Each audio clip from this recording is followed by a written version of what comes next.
दवाखान्यामध्ये आणलं होतं.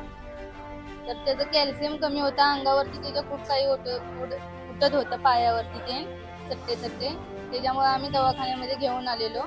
तर आम्हाला हे औषध दिलेलं ते एक्सपायर्ड होतं. आम्ही पाजायला गेलो तर त्याच्यावर डेट बघितली, तर ती डेट एक्सपायर्ड होती. म्हणून आम्ही माझ्या भावाला सांगितलं, भावाने दादांना सांगितलं.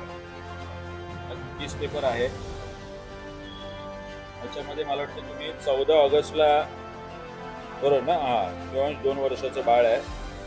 हा महानगरपालिकेचा वाशी हॉस्पिटलचा केस पेपर आहे.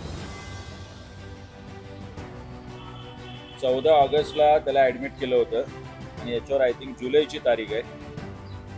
हे औषध आता जे आरोग्य जे अधिकारी असतील त्यांना आम्ही देणारच आहोत.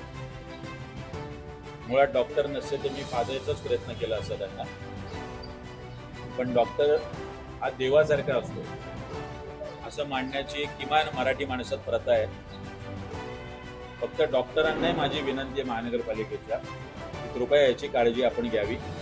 एखादं बाळ जर हे औषध दिलं असतं आणि त्या आमच्या बहिणीची सतर्कता नसती तर आज आपल्याला हा शिवांश इथे खेळताना दिसतात.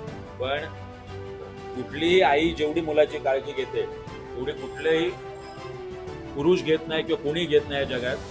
तिने जन्म दिला आणि आज परत एकदा आमच्या शिवांशला जीवदान सुद्धा दिलेलं आहे. तर मी ताई तुझं खूप आभार मानतो. आज शिवांश आमच्याबरोबर खेळतोय आज, पण महानगरपालिकेला याचं उत्तर निश्चित द्यावं लागणार आहे. याचं काय उत्तर येतंय यात्रेत तर आम्ही वाट बघणार आहोत, पण यात्रेनंतर हे औषध कोणाला पाजायचं संपलेलं याचं हे सुद्धा महाराष्ट्र नवनिर्माण सेना नक्की ठरवेल. आता आम्ही इथे थांबतोय, पण याचा जाब विचारायला मला वाटतं आरोग्य आलेत का ते बाहेर बोलवा त्यांना किंवा काय, आणि त्यांना आपण औषधं हे करायलाही सांगूया.